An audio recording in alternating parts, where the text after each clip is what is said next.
अब हम देखेंगे कि इसके कारण क्या होता है। तो चलिए आगे देखते हैं कि ये माइग्रेशन जो है, माइग्रेशन किन कारणों से होता है।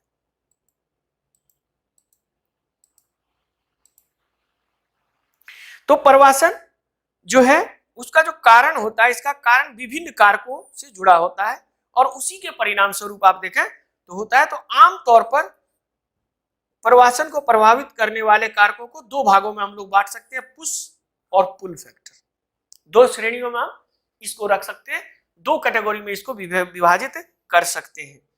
पुश फैक्टर ये है कि आपको जबरन आपको जाना पड़ रहा है, मतलब मजबूरी के तहत जाना पड़ रहा है, तो उसको पुश फैक्टर कहते हैं। पुश का मतलब होता है ये धक्का देना, अगर शुद्ध हिंदी में इसका तर्जुमा करें तो या अनुवाद करें तो ये पुश फैक्टर जो है आपका।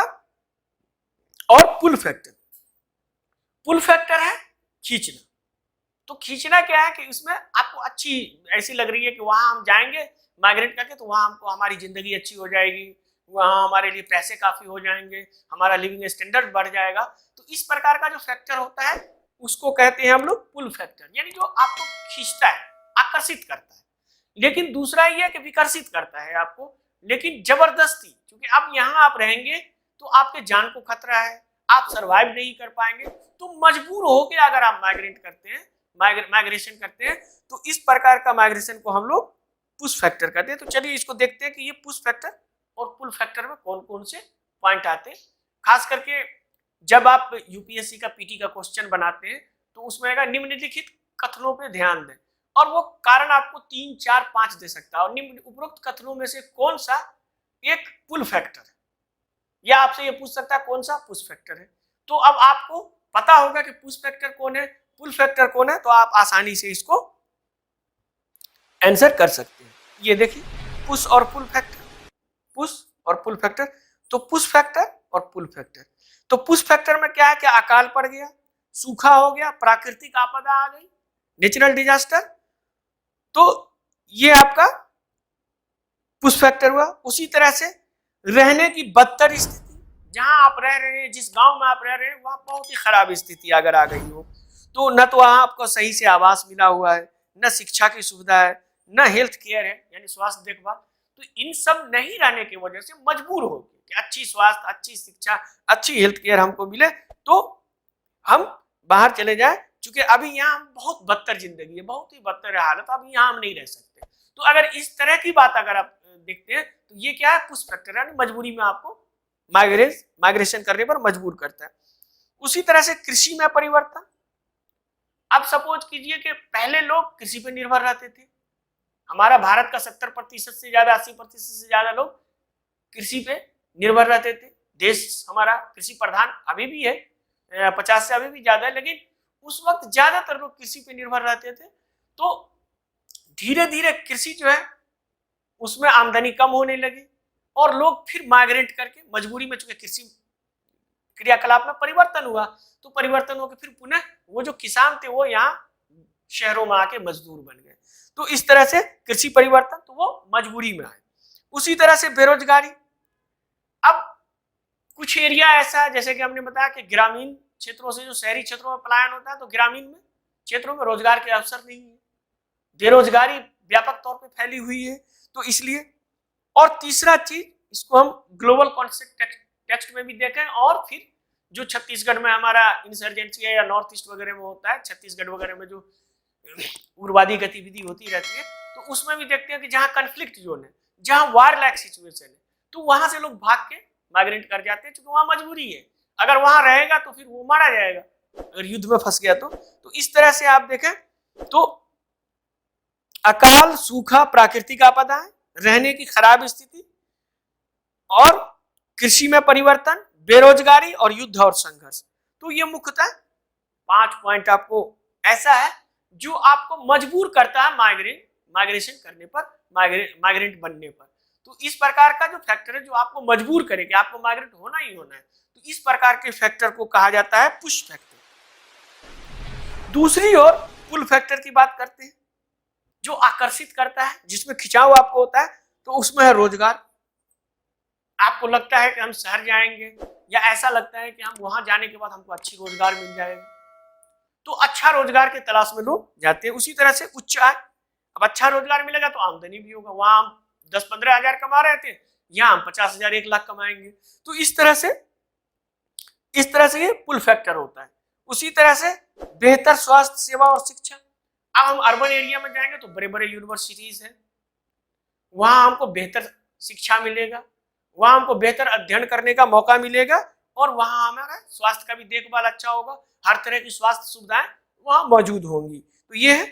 उसके बाद शहरी जीवन और जीने का तरीका। उसके बाद जो शहरों का चकाचौंध है वो भी बहुत खींचता, आकर्षित करता है लोगों को कि भी बहुत अच्छा, एकदम काफी चकाचौंध है, शानदार गलियां, शानदार सड़कें, स्ट्रीट लाइट, ये सब जो लोग देखता है, नाइट क्लब का जीवन, डिफरेंट जो शहरी लाइफ स्टाइल है, ये भी लोगों को आकर्षित करता है कि भाई शहर की ओर माइग्रेट करके आओ। और दूसरा जो हमने बताया, युद्ध और संघर्ष हो रहा है, तो शहरों में लोग आके इसलिए बसते हैं कि यहाँ सोचते हैं कि हम ज्यादा सेफ है, ज्यादा सुरक्षित है युद्ध और संघर्ष से। तो ये आपका कारण है माइग्रेशन का। प्रमुख 2 भागों में हमने विभक्त किया, पुश और पुल फैक्टर। अगर इस आधार पे देखें तो क्या क्या काउजेज है, economic causes, social causes, political causes, तो ये सब हम आगे इस पे चर्चा करेंगे।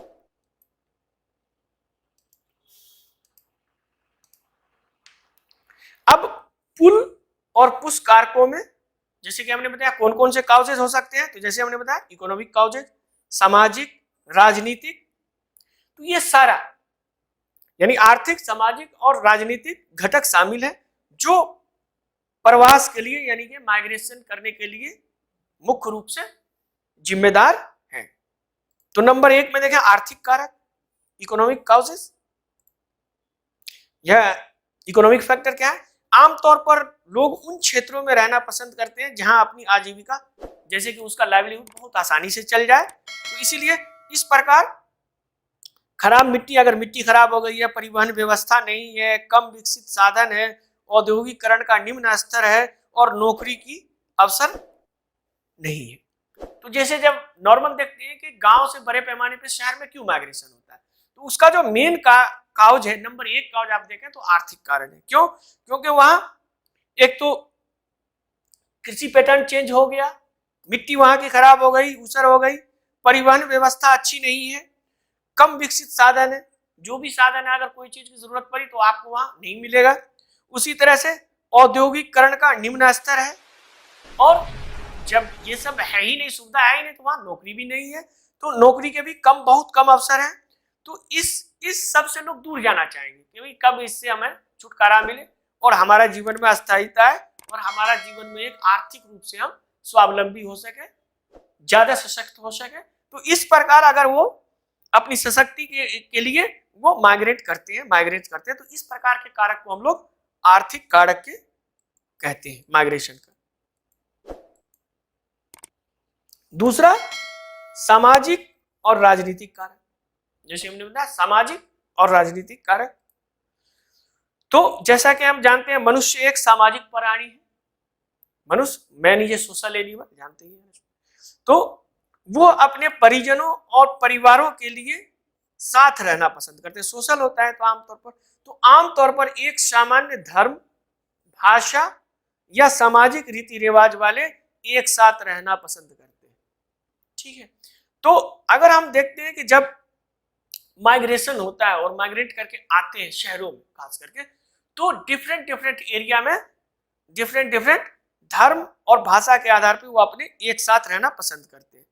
बहुत से धार्मिक महत्व के स्थानों को इसमें हम देख सकते हैं कि जैसे बहुत से ऐसे रिलीजियस प्लेसेस है जैसे कि बद्रीनाथ, तिरुपति, वाराणसी जैसे जगहों पे लोगों का प्रवास होता है, वो बेसिकली धार्मिक आधार पे होता है। आमतौर पर यह अस्थायी होता है, इसको पूरी तरह से हम माइग्रेशन नहीं कह सकते, लेकिन फिर भी एक जो है धार्मिक के कारण बहुत ही महत्वपूर्ण है। दूसरा सामाजिक कारण है। सामाजिक कारण में शहरी क्षेत्र के इलाकों में किसी विशेष समुदाय के लोगों की एकाग्रता स्पष्ट देखी जा सकती है। जैसे आप देखेंगे तो कुछ एरिया दिल्ली का आपको मिलेगा जहां पूर्वांचल के लोग रहते हैं ज्यादा, वो अपने आप को सामाजिक तौर पे एक समझते हैं। उसी तरह से कुछ एरिया में जाएंगे तो मुस्लिम बहुल आपको मिलेंगे, माइनॉरिटी बहुल मिलेंगे। उसी तरह से कुछ एरिया में जाएंगे तो जहाँ सिर्फ बिहार और उसके आसपास के माइग्रेंट है वो आपको मिल जाएंगे। कुछ एरिया में जाएंगे तो मैथिली भाषी जो मिथिला क्षेत्र से है वो मिल जाएंगे, और ये सब अलग अलग अपने ग्रुपों में समूहों में आपको रहेंगे। तो इस प्रकार का जो माइग्रेशन होता है तो ये आपको सामाजिक कारक से ये माइग्रेट करके यहाँ आ जाते हैं। दिल्ली में चूंकि एक आया, उनको अच्छी यहाँ जॉब लग गई, बहुत अच्छी हो गया, तो बोला यार चलो तुम हम भी चलते हैं। तो इस तरह से वहां आके ये माइग्रेंट वर्कर जो है वो अपना एक एरिया, तो ये एक सामाजिक कारक और राजनीति, आर्थिक, सामाजिक और धार्मिक। अब हम लोग देखेंगे राजनीतिक। तो राजनीतिक के रूप में देखें तो ये जनसंख्या है, लेकिन अगर राजनीति के रूप में देखें तो विभिन्न टाइप का जो पॉलिटिकल पार्टीज है तो वो पॉलिटिकल कारण से भी आप कारक एक होता है। अगर हम भारत में देखें तो हर जगह, जैसे अभी आपको पता ही होगा कि बिहार के जो पूर्वांचल के मनोज तिवारी थे उसको कुछ दिन पहले बीजेपी का अध्यक्ष बना दिया गया, तो वहां वो आके पॉलिटिकल को भी प्रभावित करते हैं। अब हम देखेंगे इसका प्रभाव। तो फिर दूसरा है डेमोग्राफिक फैक्टर, जिसको हिंदी में कहते हैं जनसांख्यिकी कारक। यानी जनसांख्यिकी कारक क्या होता है? तो अक्सर हम देखते हैं जो भारत, हमने कल भी कहा था आपको कि भारत जो है युवाओं का देश है। अगर हम देखें वैश्विक स्तर पे तो जैसे जापान में बताया कि ज्यादातर बूढ़े लोग हैं, उसी तरह से जो हमारा इंडिया है, इंडिया सबसे ज्यादा युवाओं का देश कहलाता है। तो डेफिनेटली बात है कि युवा जो होते हैं, बच्चों और बूढ़ों की आबादी की तुलना में युवा आबादी अधिक गतिशील है। ये काफी जो है मूव करने वाली होती है, और क्योंकि युवा लोग ज्यादातर काम, बेहतर अवसरों और आगे अध्ययन के लिए बढ़ते हैं। युवा लोग हैं वो चाहते हैं कि हमको अच्छा काम मिले, ज्यादा काम मिले, वो मेहनत भी करते हैं, फिर उनको बेहतर अवसर की तलाश भी रहती है, और फिर वो आगे स्टडी के लिए भी जाते हैं। तो इन सब फैक्टरों को अगर हम देखें, इसको रखें, तो जनसंख्या की कारक डेमोग्राफिक कारक होगा। जब आप लोग हमारे यहाँ क्लास में आएंगे तो फिर मानव भूगोल में आपको जनसंख्या भी हम पढ़ाएंगे, जनसंख्या का संरचना भी पढ़ाएंगे, उसमें डेमोग्राफिक फैक्टर भी आपको पढ़ाएंगे कि क्या क्या डेमोग्राफिक अर्थात जनसंख्या की कारक होता है, वो आपको बताएंगे। अब ये सब हमने बताया आपको कि ये सब क्या था, कारण था।